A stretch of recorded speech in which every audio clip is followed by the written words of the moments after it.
Alright, सो आज हम continue करते हैं अपना मॉड्यूल नंबर 14। एक सेकेंड, मेरे पास यहाँ पर बहुत सारा कुछ खुला है कि हम चलते हैं अपने काम की। ओके जी, अब हमारे पास आ गया है reserve enthalpy principles of systematics, जो कि हम पढ़ रहे हैं नए सेमेस्टर के लिए। सेमेस्टर स्टार्ट हो चुका है, मैं आप लोगों को दिखा देती हूँ। सेमेस्टर स्टार्ट हो चुका है, उसके लेक्चर भी आ चुके हैं। चलो ठीक है, वो मैं आपको अभी वीडियो में दिखाती हूँ। इसको अपना काम करते हैं। अब हमारा काम है बेसिक डेफिनेशंस हम लोग करे थे, मॉड्यूल 13 तक कर लिया था, कल तक एंडेमिक तक हमने कर लिया था। ठीक है, 13 मॉड्यूल था और हमने कर लिया था एंडेमिक स्पीशीज़ तक। और उसके बाद हम आगे पढ़ेंगे आज हम आगे बढ़ेंगे। उसके बाद अब देखते हैं क्या है।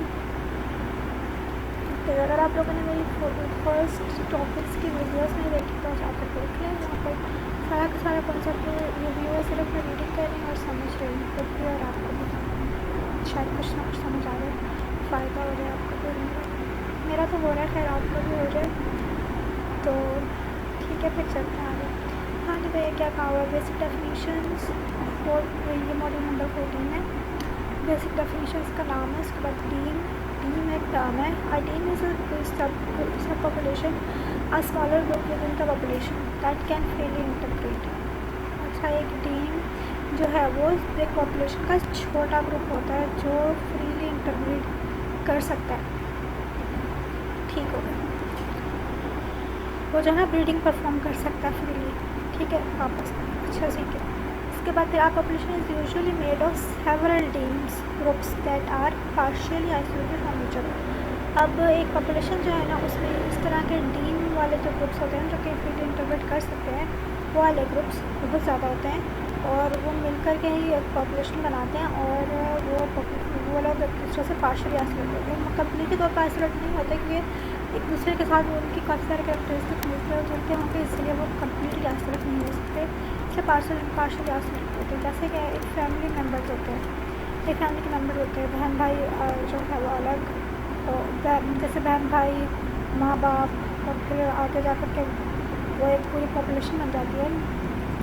मतलब जैसे भाइयों की शादियाँ हो जाती हैं आगे, और वो तो मियाँ बीवी तो फ्रीली इंटरप्रेट कर सकते हैं ना, लेकिन कर सकते हैं। और वो ये सब लोग मिलकर ही एक पॉपुलेशन बनाते हैं, एक घर बनाते हैं, एक फैमिली बनाते हैं, और उस फैमिली से वो लोग कट नहीं सकते। लेकिन बिल्कुल उसी तरह का कॉन्सेप्ट है कि एक पॉपुलेशन में टीम जो होता है वो उस तरह है कि वो एक अलग से ही एक ग्रुप होता है, पॉपुलेशन का सब ग्रुप होता है जो कि फ्रीली इंटरप्रेट कर सकता है। ठीक है, और वो पार्शियली आइसोलेटेड होता है, मतलब अपना क्या तो उसके पास है ही, लेकिन कम्प्लीटली उस फैमिली से, उस जगह से, उस लोगों से, उस ग्रुप से वो कम्प्लीटली तौर पर अलग नहीं हो सकता। अब इंसान जहाँ भी चला जाए इंसान ही रहेगा, कुछ और नहीं बच जाएगा। ठीक है, तो अब यहाँ पर हमें समझ आ गई। इस बात की आगे चलते हैं जनाब। बेसिक डेफिनेशन में टीम चल रहा है। Often a geographical barrier limits gene flow. आमतौर पर मोस्ट ऑफन मतलब कि ऑफन का मतलब है कई दफ़ा, कई बार। जियोग्राफिकल बैरियर, एक जियोग्राफिकल बैरियर का मतलब होता है ज़मीनी जो रुकावटें हैं। मतलब कि अगर एक जैसे पाकिस्तान और दूसरे ममालिक के साथ की सरहदें हैं, मतलब अगर दरमियान में बैरियर लगा दिया जाए तो ना इधर वाले लोग उधर जा सकें ना उधर वाले इधर आ सकें, इस तरह इनके दरमियान में कोई भी ताल्लुक नहीं हो पाएगा। ठीक है, अब उसे कहते हैं जियोग्राफिकल बैरियर। ठीक है, उसके बाद ज़मीनी जो रास्ता है, जो रुकावटें हैं, तो बैरियर कहते हैं। ठीक है, जियोग्राफिकल मतलब ज़मीनी से limits gene flow between teams. सही होगा। जीन का क्या मतलब? जीन का मतलब ये है जेनेटिक मेकअप, डीएनए। अब जीन फ्लो का क्या मतलब? जीन फ्लो का मतलब है कि जीन जो है वो एक जगह से दूसरी जगह पर फ्लो कर सके, जा सके, तो फिर उसके बाद उसके आगे जनरेशन हो, फिर आगे जनरेशन हो, फिर आगे जनरेशन हो। तो भाई फर्स्ट जनरेशन ही नहीं बनेगी तो आगे का जीन फ्लो कैसे होगा? फर्स्ट जनरेशन कैसे बनेगी? दो लोगों के मिलने से। अब दो लोग अगर सरहद से इस तरफ और उस तरफ, बैरियर के इस तरफ और उस तरफ हैं, दो लोग, वो लोग मिल ही नहीं सकते, तो उनकी जनरेशन आगे कैसे बढ़ेगी? इसका यह मतलब, इसका जीन फ्लो से इनकी ये बराबर। अच्छा ठीक है, बिटवीन टीम्स। टीम्स का वही मतलब है फ्रीली ब्रीडिंग स्पीशीज, वो है तो फ्रीली ब्रीडिंग, लेकिन वो तो लोग जो हैं जिन्होंने ब्रीड करना है वो लोग आप एक दूसरे तक पहुंच नहीं सकते, तो ब्रीड ही नहीं कर सकेंगे। किस वजह से नहीं पहुंच सकते? बैरियर की वजह से। कोई उनके दरमियान में बैरियर होगा, पहाड़ होगा, कोई सरहद होगी, कोई बात, कोई चीज़, कोई भी इस तरह की ज़मीनी मतलब मटीरियलिस्टिक कोई भी ऐसी चीज़ होगी उनके दरमियान में तो उन्हें मिलने नहीं देगी। ठीक है, कोई बैरियर हो सकता है। सही हो गया, यहाँ पर बैरियर की बात होगी। But not sufficiently to result in speciation. बट ऐसा भी नहीं हो सकता कि यह जो है ना रिज़ल्ट हो, इसका नतीजा निकले स्पेशिएशन पर। अच्छा, स्पेशिएशन का मतलब ये हो सकता है कि अलग अलग स्पीशी बन जाए। इसका ये भी रिजल्ट नहीं निकलता कि अलग अलग स्पीशीज़ बन जाए। इसका मतलब है कि वो रहेगा तो वही इंसान ना, वो रहेगा उसी पॉपुलेशन का हिस्सा, तो वो स्पीशी तो वही रही। अब आगे वो किसी और के साथ करे या अपने वाले इलाके के साथ करे या जो भी करे, किसी भी और मेंबर के साथ करे। ठीक है, तो अगर वैसे भी हुआ तभी भी वो स्पीशी ही रहेगी, अगर ना भी करे तभी भी वो स्पीशी ही रहेगी। ठीक है, इसका रिजल्ट हो सकता है, इसका नतीजा ये हो सकता है। मुझे भी यही समझ में आ रहा है, अब आगे चलते हैं। अच्छा, enough gene flow occurs between teams ensuring that. अच्छा, इनफ जीन फ्लो अकर्स, अच्छा खासा जो जीन फ्लो है वो अकर हो सकता है बिटवीन टीम्स ऐसे फ्रीली ब्रीडिंग इंटरब्रीडिंग स्पीशीज़ में। इंश्योरिंग दैट यकीनन जो यकीन दहानी कराता है that all of its members remain the same species. देखो जी, ज़्यादा से ज़्यादा जीन फ्लो वहाँ पर मुमकिन है जहाँ पर एक ही स्पीशी के मेंबर्स आपस में कनेक्ट होते हैं, आपस में इंटरप्रेट करते हैं। सही है, अब ज़्यादा से ज़्यादा जीन फ्लो का जो इम्कान है वो उसी स्पीशी के सेम मेंबर्स आपस में करेंगे, एक स्पीशी के सेम मेंबर्स आपस में इंटरप्रेट करेंगे तो उनके जो जीन फ्लो है उसका ज़्यादा इम्कान है। सही होगा। उसके बाद हम आगे चलते हैं। आगे जनाब बेसिक डेफिनेशंस से क्लाइन में, अब क्लाइन क्या होता है? Cline is the gradual change in the phenotypes and genotypes of a species across a geographical gradient. अब इन्होंने कहा है कि एक्लाइन ये वो चीज़ है, इस the gradual change, slow change है बिल्कुल इन द फिनोटाइप। फिनोटाइप क्या होता है? अपीयरेंस जो फिजिकल अपीयरेंस होती है स्पीशीज़ की उसको कहते हैं फिनोटाइप। ठीक हो गया, फिजिकल खासियत अपीयरेंस।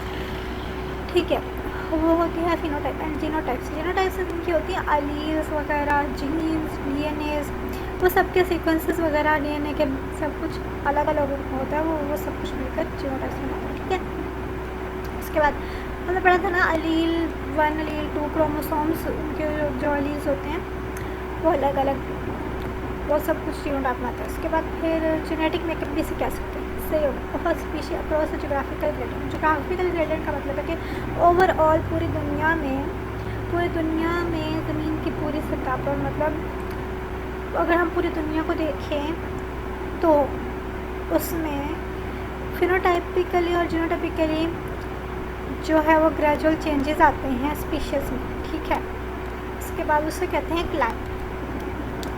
अब इन चेंजेस को हम कहते हैं cline. Allele frequencies and traits might vary. अच्छा, ये वाली लाइन और ये वाली लाइन मिल रही है इससे। अब ये है allele frequencies and traits might very slightly across the geographical gradient because of different selection pressure. अच्छा, अलील फ्रीक्वेंसीज और एंड ट्रेट्स। अलील फ्रीक्वेंसीज का मतलब है कि अलील्स जो पाए जाते हैं ना, जिनके ऊपर जीन लिखी हुई होती है, जिनके ऊपर जीन्स की इंफॉर्मेशन होती है, कोडिंग होती है, वो अलग अलग खासूसियत की, अलग अलग स्पीशी की, अलग अलग खासियत की अलग अलग जीन्स होती हैं। ठीक है, और उनको स्पेसिफिक उनका पॉइंट होता है, जो लोकेशन होती है ना, उसको कहते हैं अलील। ठीक है, वो बताता है ये अलील जो एक अलील जो है ना उसके ऊपर अच्छी खासी इंफॉर्मेशन होती है। ठीक है, और ये अलील मिलकर क्रोमोसोम्स बनाते हैं। ठीक है, तो इनकी फ्रीक्वेंसीज, इनके number of alleles and traits और उनकी खसूसियात। ठीक है, number of alleles and traits. ठीक है, माइट वेरी, ये जो है ना वेरी कर सकते हैं, बदल सकते हैं, ऊपर नीचे हो सकते हैं, आगे पीछे हो सकते हैं, स्लाइटली बहुत कम। Cross the geographical gradient. ये जोग्राफिकल ग्रेडियंट पूरी दुनिया भर में ये आगे पीछे हो सकते हैं, लेकिन बहुत कम रेशो है gradient because of different selection pressures. अब सिलेक्शन प्रेशर का क्या मतलब हो सकता है कि आप किसके साथ कितनी स्पीशीज कौन सी स्पीशीज के साथ इंटरब्रीड करेंगे, किसके साथ वो जो है वो क्या कहते हैं उसे रिप्रोड्यूस करिए, किसके साथ मिलकर, और कौन से दो स्पीशीज़ मिलकर रिप्रोड्यूस करिए या एक स्पीशीज आपस में रिप्रोड्यूस करिए। तो ये प्रेशर इस तरह का मुझे समझ में आ रहा है कि हो सकता है इन्वायरमेंटल प्रेशर हो सकता है, कोई बैरियर की वजह से प्रेशर हो सकता है, इस तरह का कोई प्रेशर हो सकता है जिसकी वजह से जो पूरी दुनिया में जो है ना बहुत कम वेरिएशन देखने में आती है, किसमें अलीज में और ट्रेड्स में। ठीक है, अलीज में और ट्रेड्स में। ठीक है, उसके बाद हम आगे चलते हैं। अब ये देखिए यहाँ पर है टाइप्स ऑफ क्लाइन, कितनी है क्लाइन की टाइप्स, ये ग्रेजुअल चेंजेस है ना जीनोटाइप और फिनोटाइप में। तो इसमें कितनी है क्लाइंस, इन ग्रेजुअल चेंजेस की दो एग्जाम होती हैं, स्मूथ क्लाइन और स्टेप क्लाइन। स्मूथ क्लाइन का मतलब मुझे समझ में आ रहा है कि ऐसी चेंज जो सीधी सीधी आती जाए, ठीक है, स्मूथ आती जाए। और स्टेप क्लाइन का मतलब है कि एक पहले कुछ था, फिर बाद में कुछ, फिर बाद में कुछ हो गया, बाद में कुछ हो गया, चेंज होता है, चेंज होती है। ठीक है, स्टेप वाइज। या फिर ये भी हो सकता है कि ये स्टेप बाय स्टेप आती है चेंजेस, और जो स्मूथ लाइन वाली चेंजेस है ना, ये हो सकता है कि एक ही साथ सीधी सीधी आती जाती है। ठीक है, एक ही पीरियड में आती जाती होगी। और ये मुझे लग रहा है, आगे देखते हैं। क्लेड, अच्छा वो उतना ही था, ये वाला इतना ही था। अब आगे देखते हैं, हमारा अभी कम है क्लेड। अच्छा, clade is a group of organisms that evolve from a common ancestor. अच्छा, क्लेड एक group of organism that evolve from a common ancestor. अब ये देखिए, ये सारा का सारा एक क्लैड है, ये भी सारा एक क्लैड है, और ये अलग से इसके अंदर भी एक क्लैड है। ठीक है, ये भी एक क्लैड है पूरा, और ये वाला अलग क्लैड है, ये वाला अलग क्लैड। ठीक है, नोटा क्लैड, ये देखिए नोटा क्लैड, इन्होंने ये नोटा क्लैड इसको बोला हुआ है। ठीक है, ये क्लैड है सही, कॉमन एंसेस्टर से जो लिया गया हो उसे कहते हैं क्लैड। ये देखें इन्होंने ना जहाँ जहाँ कलर किए हुए हैं उसको बता रहे हैं क्लैड। ये दोनों जैसे, ये दोनों जो है ना, ये सब इनका एक ही एंसेस्टर है, तो ये पूरा एक क्लैड हो गया। ये जो है ना अकेला, अब इसका तो एक ही एंसेस्टर हो सकता है ना, इसके साथ ही कॉमन एंसेस्टर है, ये भी एक क्लैड है। ठीक है, इसके अलावा यहाँ पर देख लेते हैं, इसका एंसेस्टर अलग है ये, और इसका एंसेस्टर अलग है। नहीं, ये क्लैड नहीं है, और इन दोनों के एंसेस्टर भी अलग हैं, ये भी क्लैड नहीं है। इसका मतलब है कि जो दो चीज़ों के वो एंसेस्टर जो है वो कॉमन होगा, ओरिजिन कॉमन होगा, ओरिजिनल ऑर्गेनिज्म का ग्रुप कॉमन होगा, वो होगा क्लैड। ठीक हो गया, अब इसका कॉमन है तो ये क्लैड है, सही होगा। ओके, ये और ये आपस में मिलकर क्लैड नहीं बना सकते, क्योंकि ये दोनों अलग अलग एंसेस्टर है, ये भी अलग है और ये भी अलग है।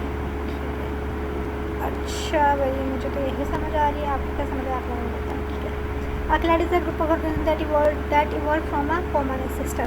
ठीक होगा, एक क्लैड ऐसा ग्रुप ऑफ ऑर्गेनिज्म जो कि कॉमन एंसेस्टर से इवॉल्व हुआ है। ठीक है, निकला है, चेंज हुआ। अच्छा, Eutheria is one mammalian clad and the other is metatheria which includes marsupials। बिल्कुल, ये देखिए, यूथेरिया मैमल्स होते हैं, इस वन मैमेलियन क्लैड, ये मैमल्स का क्लैड है। ठीक है, मैमल्स इनके कॉमन एंसेस्टर्स हैं, और उसके बाद इसमें से यूथेरिया निकले ह्यूमंस, और clad and other is Metatheria which include marsupials. ठीक हो गया, अब मार्सुपियल और यूथेरिया का, मेटाथीरिया यूथेरिया का कॉमन जो है वो एंसेस्टर कौन है, मैमेलिया। ठीक है, another example of clade be birds, they all also descended from a common ancestor. Birds भी हो सकते हैं, क्योंकि ये सब सारे के सारे बर्ड्स जो है ना वो कॉमन एंसेस्टर से डिसेंड हुए हैं। ठीक है, उससे बने हैं। कॉमन एंसेस्टर कौन सा था बर्ड्स का, हमने पिछले सेमेस्टर में पढ़ा था आर्कियोप्टेरिक्स, सही है। अब तक तो वैसे ही माना जाता है, अब देखते हैं कि क्या होता है, हो सकता है और भी रिसर्चेज आ जाएँ। चलें जी, यहाँ तक एंड हो गया हमारा मॉड्यूल नंबर 14, यहाँ तक ठीक है, ग्रेड तक। इसके आगे देखते हैं कि क्या concept of speciation and causes. अच्छा, speciation refer to the creation of a new species।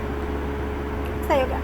Speciation का मतलब है कि creation of a new species. सही। Through this process the earliest groups of similar organisms were able branch out and populate the world with millions of different varieties of life। अच्छा, through this process, इस process से speciation के process से क्या हुआ, the earliest groups of similar organisms, सबसे पहले जो सिमिलर ऑर्गेनिज्म थे वो एबल टू ब्रांच आउट। इससे जो पहले ऑर्गेनिजम्स थे वो उन्होंने क्या किया, वो क्या करने के काबिल हो गए, एक ब्रांच बनाने के, and populate the world with millions of different varieties of life. अब जाहिर है एक नई स्पीशी बनेगी। अगर एक फॉर एग्जांपल मुझे जो समझ में आ रहा है वो ये है कि इन्होंने कहा है कि स्पेशिएशन जो है ना refers to the creation of a new species. अब अगर फॉर एग्जांपल एक स्पीशी बॉर्डर के इस पार है, एक स्पीशी बॉर्डर के उस पार, ठीक है, ये दोनों स्पीशीज़ के अलग अलग कैरेक्टरिस्टिक्स हैं। अब एक स्पीशी नंबर 1 का जो मेंबर है वो स्पीशी नंबर 2 के एक मेंबर के साथ अगर इंटरब्रीड कर लेता है तो फिर उसके बाद क्या बनेगा, न्यू स्पीशी बनेगी। ठीक हो गया। अब इस तरह से एक न्यू स्पीशी क्रिएट हो जाएगी। तो शुरू वाले जो ऑर्गेनिजम्स है वो इसी तरह से हुआ होगा उनमें बाई चांस कुछ ना कुछ, ठीक है, बाई चांस उनमें हरकत हो गई होगी, किसी स्पीशीज़ के पास चले गए होंगे तो उनको इंटरब्रीड करना पड़ा होगा। तो फिर उन्होंने जब इंटरब्रीड किया तो उसी तरीके से जो है ना बहुत सारी वैराइटीज़ मिल गई वो इस दुनिया को, बहुत सारी डिफरेंट वैराइटीज़ इस दुनिया को मिल गई और पॉपुलेशन भी होगी दुनिया में काफ़ी सारी। ठीक हो गया। उसके बाद अब आगे चलते हैं types of speciation. Okay, sorry, so we have it types of speciation. अच्छा, ठीक है। उसके बाद हमारे पास है type number 1 anagenesis. A single species may change over time into a new form that is different enough to be considered a new species। ये वही बात है जो मैंने अभी की है। एनाजेनेसिस एक स्पेशिएशन की टाइप है, ठीक है। A single species may change over time into a new form that is different enough to be considered a new species. अब इसमें क्या बोल रहे हैं कि एक सिंगल स्पीशी है, उसके किसी मेंबर ने दूसरे स्पीशी का मतलब इंटरब्रीड नहीं किया हुआ, वही स्पीशी है, उसमें जेनेटिकल चेंज आता है और उसके बाद वो स्पीशी जो है ना जिस मेंबर में जेनेटिक चेंज नज़र आता है उसको न्यू स्पीशी डिक्लेयर कर देते हैं, ठीक है। तो फिर वो न्यू स्पीशी बन जाती है, उसे कहते हैं एनाजेनेसिस, ठीक है। One species replaces other, not net change in number of species. अब नेट चेंज का क्या मतलब है, ओवरऑल बहुत सारा चेंज नहीं आ जाता, ओवरऑल का चेंज नहीं आ जाता, कोई एक स्पीशी ऐसी होती है, one species replaces other.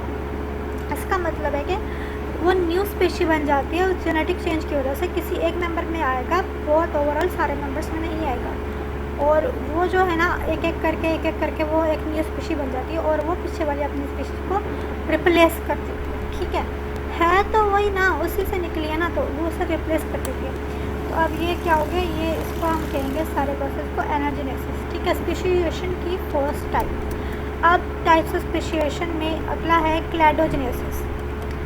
A species that may become split into 2 groups that no longer share the same gene pool. अच्छा, ठीक है। एक स्पीशी ऐसी स्पीशी क्लैडोजेनेसिस में ऐसी स्पीशी आती है में बिकम स्प्लिट इनटू 2 ग्रुप्स, जो कि 2 ग्रुप्स में डिवाइड हो जाए, that no longer share the same gene pool, जिनमें जेनेटिक मेकअप सेम ना रहे, ठीक है। यहाँ 2 ऐसे स्पीशीज़ में डिवाइड हो जाए जिनका जेनेटिक मेकअप कंप्लीट सेम ना रहे, ठीक है, डिफरेंस आ जाए उसमें जेनेटिक मेकअप में, ठीक हो गया। उसके बाद हमारे पास आ गया net increase in number of species. अब इसमें नेट इंक्रीज है, मतलब बहुत ज़्यादा इंक्रीज है, इसमें बहुत ज़्यादा नंबर ऑफ स्पीशीज जो है वो इंक्रीज हो सकती हैं इसमें, ठीक है।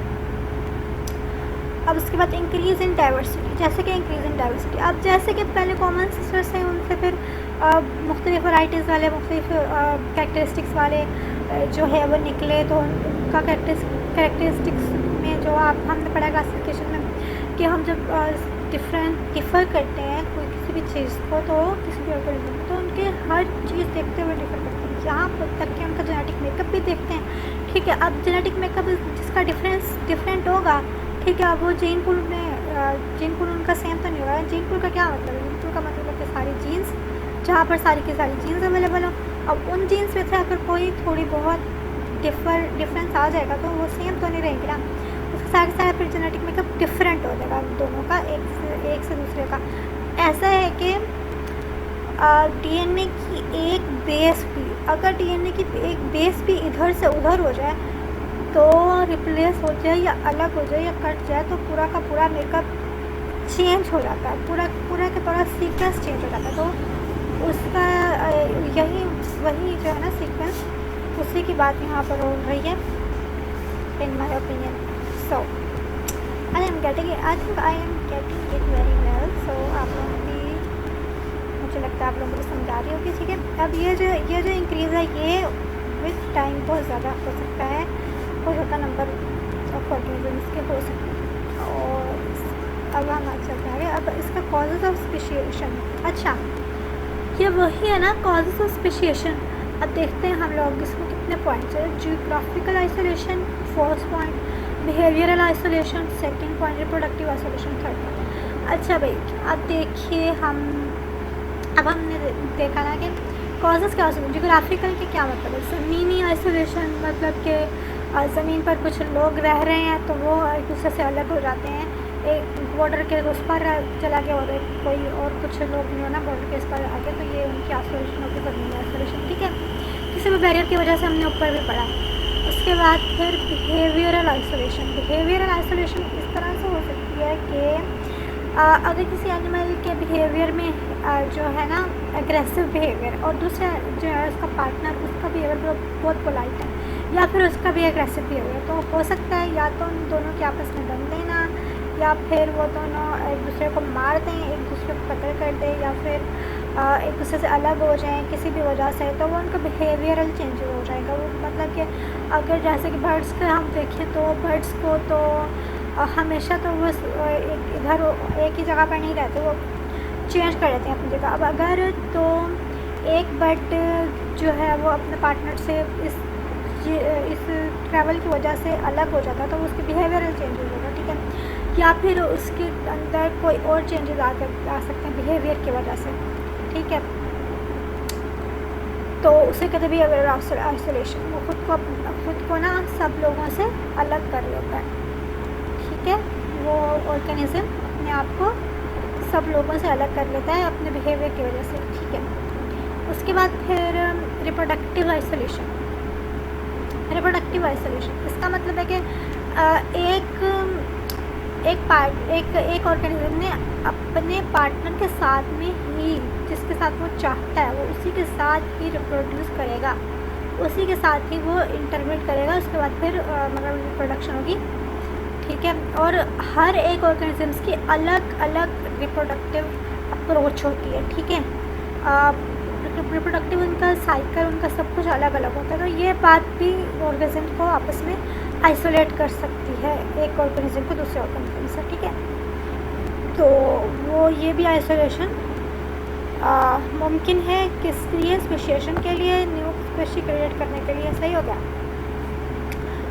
तो इस सब की वजह से न्यू स्पीशी क्रिएट हो सकती है। तो ये जो है ना अपने सही वाले पार्टनर के पास चला जाएगा बिहेवियरल आइसोलेशन वाला, तो फिर जा करके उसकी न्यू स्पीशी क्रिएट हो जाएगी। ठीक है, रिप्रोडक्टिव आइसोलेशन वाला जो है ना जिसके साथ रिप्रोड्यूस करना चाहता है उसके साथ उसके पास जा करके चला जाएगा, जा करके तो रिप्रोड्यूस कर लेगा, तो फिर न्यू स्पीशी बन जाएगी।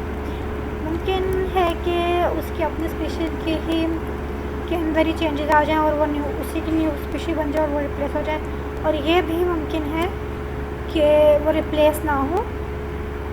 सही है, ये भी मुमकिन है कि वो किसी और स्पीशी का जाकर इंटरप्रेट कर ले और फिर तो न्यू स्पीशी बननी है।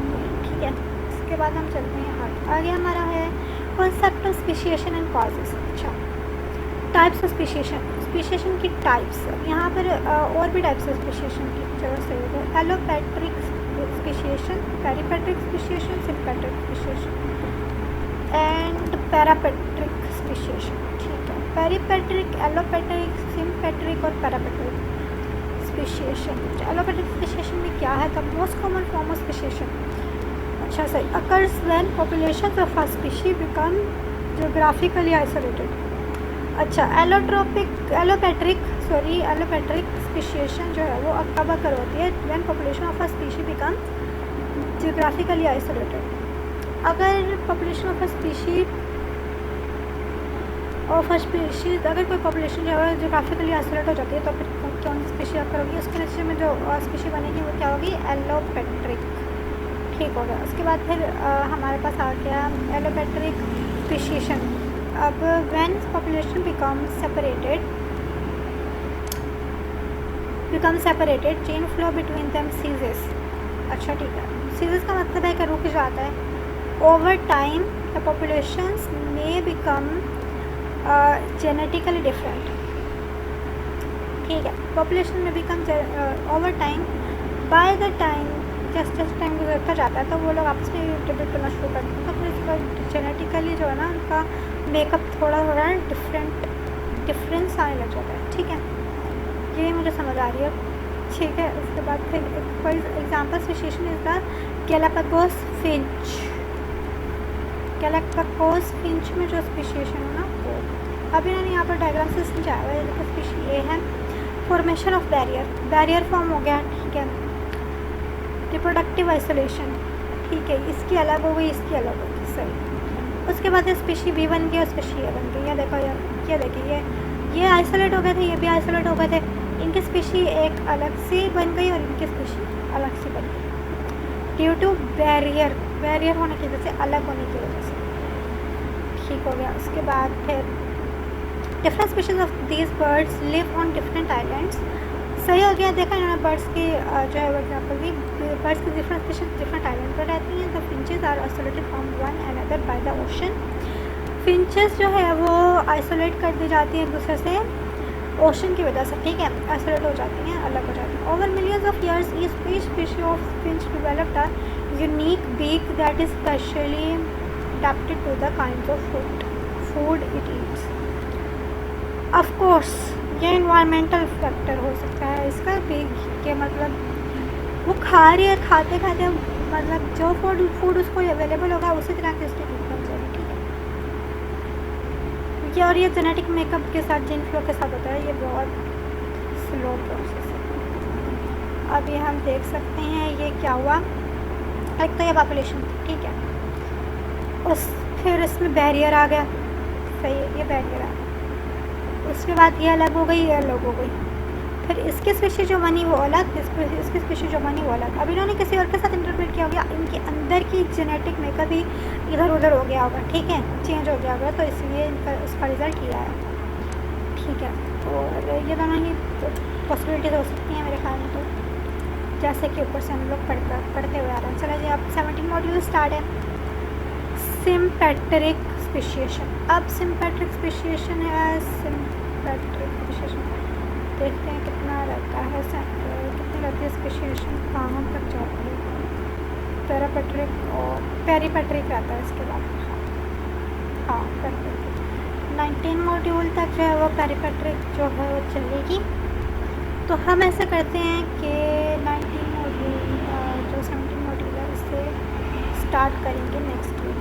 ठीक है, तब तक के लिए थैंक यू सो मच। अल्लाह हाफिज़। अपना बहुत ख्याल रखें और अपनी फैमिलीज़ का भी ख्याल रखें और पढ़ते रहे, दिल लगा के पढ़ें और इंशाल्लाह अल्लाह ताला हर कुछ आने वाला इंशाल्लाह। Okay, so thank you so much. अल्लाह हाफिज़।